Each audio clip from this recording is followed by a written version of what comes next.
It's been almost 2 years that my now fiance and I have moved into our house, and when we got it, this basement was all out of sorts. The studio was non-existent, came in with the vision, and now it has come to life. Let's get in here. It is so freaking bright, and I love it that way. We have a lot of different lighting combinations, which you guys will see later in the video. But I want to first start off with the camera that I have here. And this is the Sony ZV-E10. It's really one of the secondary cameras that I have, along with the lens here, the 10 to 18 millimeter 2.8 Sigma lens. Really, really good. And I predominantly use this for overhead shots or unboxings that you will see on this table here. That's why it's completely empty, and it's actually extremely versatile because this is a standing desk where I can have different modes set to it for standing or sitting. I also typically keep this desk clear because I do my full-time day job here, in addition to building stream setups. But let's keep going over to the other equipment that I use in my setup, and that is my phone, believe it or not. This is the iPhone 14 Pro Max, and it actually has an excellent camera. I can do all the way up to 4K 30 or 4K 60 using my phone. But in addition, I do have my main rig that you see right in front of me that my fiance is holding. And this is the Canon R6 Mark II. And we are using a 24 to 70 millimeter Canon lens with this. So those are the three main cameras that I do use as a part of my setup for all of the videos that you see on this channel. But there is a webcam that I do like to use as well, and that is the Insta360 Link 2C, and they have been nice enough to sponsor this video. And it's actually kind of perfect because I use this as a part of my setup in the case that my Canon R6 Mark II, it dies, or for some reason I can't use that camera. And I've had other cameras in the past where they have died on me live on stream, so I always have a backup camera, and the Insta360 Link 2C is honestly perfect. You can do 1080p 60, 4K 30, and it even has AI tracking modes that you can utilize within their software. This is a little look at what the webcam looks like, and this is without any front-facing light on in front of me right now. It also has some other really cool modes worth knowing about, such as desk view mode that you're seeing in action right now as I do a hand cam with my controller. What this does is flips the perspective of the webcam down to show exactly what's on your desk. If you stop actively using the camera in your stream software, this will enable privacy mode, which cuts the feed instantly without having to unplug or cover anything. This webcam also has true focus, which dramatically speeds up how fast the webcam locks focus onto whatever is in the center of the frame, such as your face or an object. If the object is near the edge of the frame, it will prioritize your face instead. And it honestly rivals DSLR cameras with the blurry background and the sharpness. And it's at a fraction of the price too. So if you guys are looking to pick it up, they are running a campaign right now, so you guys can go click the link in the description below and check it out for yourselves. But let's turn on my Elgato key light. Oh my God, I was sleeping on the key lights for so long. They are so bright, and they can literally light up an entire room. You can also control the brightness of this light with their mobile app or remotely too, which is really nice. All right, up next, I want to show you guys the equipment that I use to do the editing or the recording of all the videos on this channel. So first off, I do have an iPad Air with an M2 processor on it. I mainly use this for my notes while I'm filming a video, or maybe I'm doing some tutorials on mobile apps. The other device that I have here is my trusty M1 Max MacBook Pro. This has been my ride or die for the past few years now. I do all of my editing work on here, as you can see right here within Final Cut Pro. It's extremely efficient in that, as well as utilizing OBS Studio. So honestly, I don't see myself updating this anytime soon. But now, arguably the most powerful system that I use as a part of my setup is this beast right here. Inside this computer is a AMD Ryzen 7 7700X CPU. The GPU is an NVIDIA RTX 5070, which absolutely rips. I also have 32 gigabytes of RAM, which is DDR5 Corsair memory sticks. I have 2 terabytes of solid state storage drive space. And then you might also see a flashing AverMedia capture card there at the bottom. That is the Live Gamer 4K 2.1, which is an absolute beast. I can record games up to 4K 120 FPS quality absolutely ridiculous. On top of the computer, I have my headphones that I use, the NTH100s from Rode. Very comfortable and soft. I can probably wear these things for hours, and that's with a four-eyed person like me wearing these glasses. So connected to this computer, we have two monitors.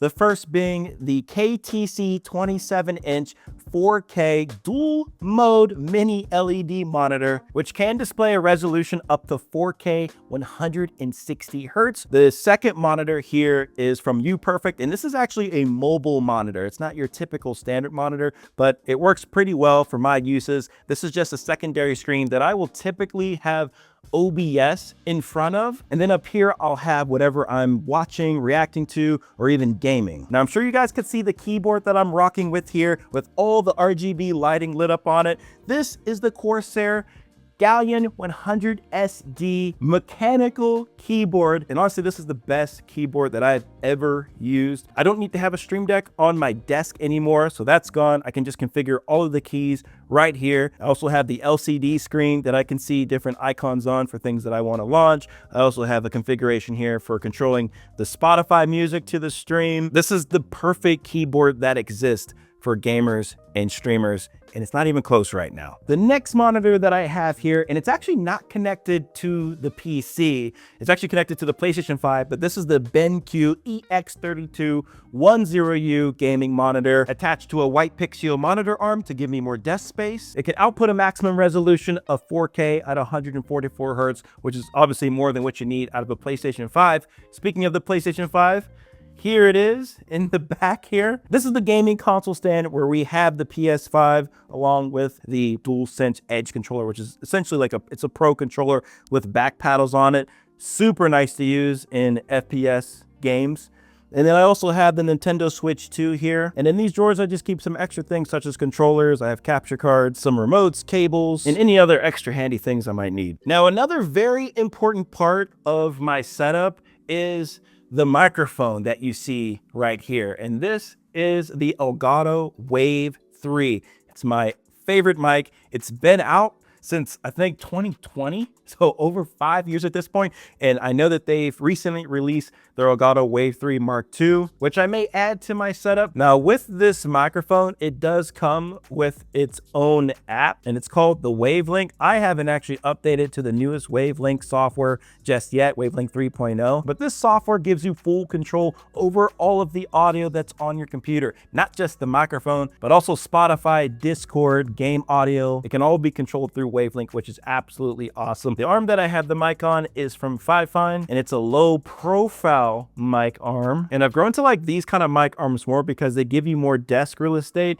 and they don't take up as much space in front of the screens. Over here, we have a rock. Or you should say my emotional support. You can squeeze it. I also have this stand for my phone, especially if I'm FaceTiming people, family. We have the lamp here that nicely brightens up the desk. You can see what it looks like without it and with it on. I think it adds to the ambience. And then to the right of that, I have extra spare batteries for my Canon R6 Mark II in case it dies on me during long filming sessions. Speaking of batteries, actually behind my setup, I have a fourth battery, and it's this one right here. This battery allows me to use the camera unlimited, which is exactly what I need when I'm streaming for very long hours and I need to have charge without switching out batteries. But in addition to that battery cable, I have this one here, which is a micro HDMI cable that plugs into the back of my PC to a Cam Link adapter. That way I can pull the feed that's coming out of the camera, a clean HDMI feed, into OBS for streaming. As for the mouse, we have the Logitech Pro X Superlight, really light as is in its name, and I love that it is wireless. Under that mouse, we have the Razer mouse pad. The tripod that my camera will sit on is this UB size tripod, and it gets so big, guys. I mean, just look at this. This is absolutely ridiculous. And then you can move it even higher by just cranking this lever up. The cheap, flimsy tripods just don't do it for me anymore. This one is extremely durable and stable. Another part of my workflow that I haven't mentioned yet that helps me manage the files between my Mac computer as well as the recordings that I do on my gaming PC. And that's this bad boy over here, which is this Synology network attached storage. And essentially what this device can do is that it sits on my network as a discoverable storage device that I can then set up folders in to drop files in from my computer, from my Mac, and vice versa, so that I don't have to use cloud solutions such as Google Drive. I still use Google Drive, but this is nice to use because I can max this thing out with as many terabytes as I want. Also tucked under the desk here is another pair of headphones, and this is the SteelSeries Arctis Nova Pros. I typically use this if I'm gaming on the PlayStation 5, and it comes with its own DAC, which allows you to control the audio a bit more. All right, let's get lower on the desk here. This is the cable management work that I've done. It looks a little bit better if it's higher up. One thing I do want to point out is for network connectivity, I run a wired setup to this room. And in one of the trays under my desk, I have a TP-Link switch that provides Ethernet to my PC, PS5, and NAS. But I mean, I'm gonna be completely transparent here. This is probably not the best. It's definitely messy. Giving it my all to keep cables and the power bricks up off of the floor.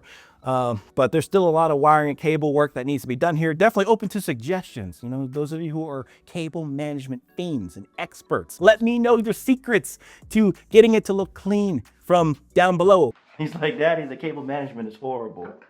The chair that I sit on is the eWin Champion gaming chair, highly adjustable. The only thing that I have to complain about with this chair is that the armrests get super loose, and when you try to go to tighten them up, sometimes the mechanisms don't always go back in place. It's a little finicky to deal with, but otherwise super nice chair and super comfortable. In the corner of the studio, we first have this microphone here from Audio-Technica. It is a boom mic, so it does take in a lot of sound that might come in the room, but it is an XLR mic that I have plugged in to the Wave XLR. Next to that, I have the Willesi ring light, and I have that attached to this Elgato multi-mount pole. That way it's very mobile. I can bring it around to anywhere I need in the room to light my face up. This is super handy because I hate having to move that Elgato key light. It just became super annoying to always have to keep untwisting it. So I'm like, you know what? Let's just get a light that I can just move around anywhere I need in the room. And this is that. The other lighting that I have in this room is this Gouvet light pole strip. It has an RGB capability as well as different light modes. Really cool, and I keep this light on all the time as it just sets the atmosphere in the studio. Next to that, we have this couch, and it's actually pretty nice because it's a pull-out couch. Check this out. This is where the guests can sleep. They need a little slumber party. You can pull up to MidnightMan Studio. Perfect place to rest after a long stream. I mean, it's pretty freaking cozy. To the left of the pull-out couch, we have this bookshelf that I'm using for an assortment of different decor. Number one thing is the 100K subscriber plaque, the thing that I'm probably most proud of in this room. And I mean, we're not gonna stop here, of course. We're gonna try to get the gold plaque next. We also have an album of me and my fiance. We got pictures and knickknacks in there. Baby Yoda in the house. Some more Insta360 Link 2 and 2C Pro cameras. This here is additional lighting. It's an RGB LED light. And this is the lighting that you'll see in the background of my videos to give the room a little bit more nice ambience instead of it looking gray and brown. It has some controls here that you can use directly on the device itself. You can also control it via an app, and it's rechargeable using this USB-C input right here. If we keep going down below, we have this Carson Toy and Trinket Company train. And believe it or not, guys, I made this myself in wood shop in 8th grade. And I'm so happy that I still have this train and I didn't lose it. It's so beautiful and I love it. Also in the train, I have a medal here for the first ever 5K that I ever ran. Below that, we have an Echo B sensor. This just lets me know the temperature of the room. We have Corgi over here too. And then in this box, you will see a whole bunch of cables. I know it's a freaking spider web mess, but I at least know what's in here. XLR, HDMI, Elgato Chatlink Pro cable, lots of different stuff that I might need for my setup, as well as any setup builds that I do for videos. Last thing that I have as a part of the studio are these two pieces of art that I have on the wall. I actually got them from Display, and they are super easy to mount. You don't have to do any drilling or anything like that. You can just pull them right off, because I have this protective leaf here, and then a magnetic piece goes here, and that allows it to stick to the wall with ease. And I can switch these out with different displays if I want. They have a whole bunch on their website that you can check out, but these are the ones that I went with. Now, I'm sure you guys are wondering, what is in the back room? Does it go to another secret room or a secret place that's super cool? Sorry, not really. This is just a storage closet. This is where I keep all of the orphan tech items that I'm not currently using. Oh, there's even a green screen here. I keep that in this back room. I wanted to show you guys this thing too, that you guys never see in the videos, but it's sometimes out depending on where I'm filming and how I'm filming, especially if using this microphone right here, this boom mic. It will have a lot of reverb or echo from the sounds from my voice bouncing off the room. I also have an acoustic sound panel mounted behind my desk setup, but talking into this helps my audio sound much more clear. This thing is big. Some extra things, we have a plant and two other rocks that I've collected. And there's another plant over here to add some more color to the room. Gotta make it look lifelike when there's no life in the basement, except for the basement dweller. With everything set up, this is how I would be recording. So if you guys are looking to get any of the products that I showcased in this video, I will link them down in the description below. That's a wrap for the 2026 setup tour. I'll see you on the next one. Peace. All right, Monty, how do you like the space? He's ready to leave? Is that bad? Don't pee on this rug, dude. I swear.